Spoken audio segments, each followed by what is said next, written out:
Hello. Bago lang ko mata guys, so mag-unpack tayo ko sa akong pinalit ganina sa guys, after work, nag-diretso ko sa Gmall. So, this one, tag na lang nabilin kay gikaonan ako. Vegetable salad, 95 pesos and 76 cents.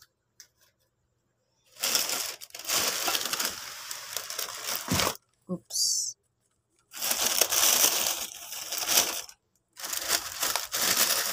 I have here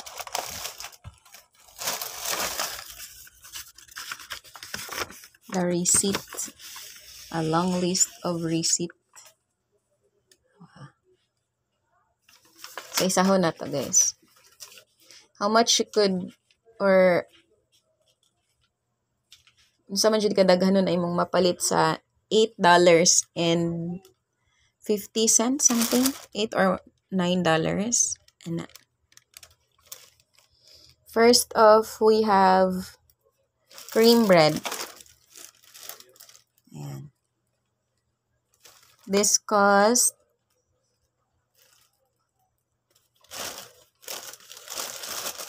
$26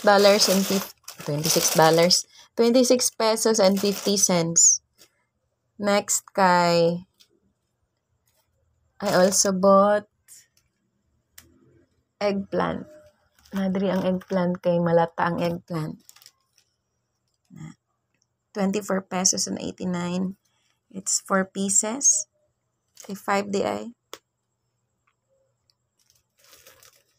And then I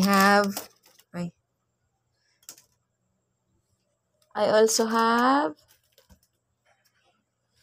piatos, this one.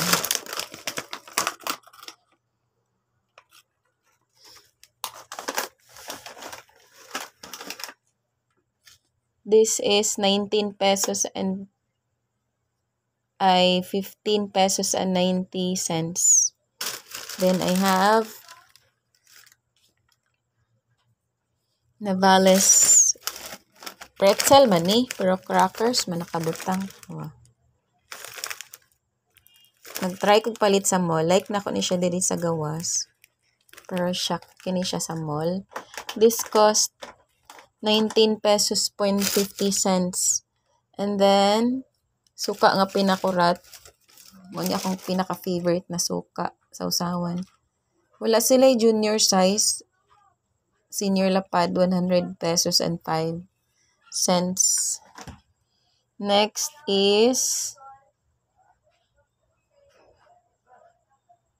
one is kani, pinakbet. Sliced na vegetable. Raw vegetable. It is 48 pesos and 10 cents. Next, we have Baguio coconut oil. Kuan lang ni siya guys. 27 pesos and 85 cents. And then we have Century Tuna. Tag-isa raman niya akong paliton kay day off raman ni nako. 11. This is 26 pesos and 85 cents. Gamay lang siya na Century guys. Mahal na to mga dagko. Tapos,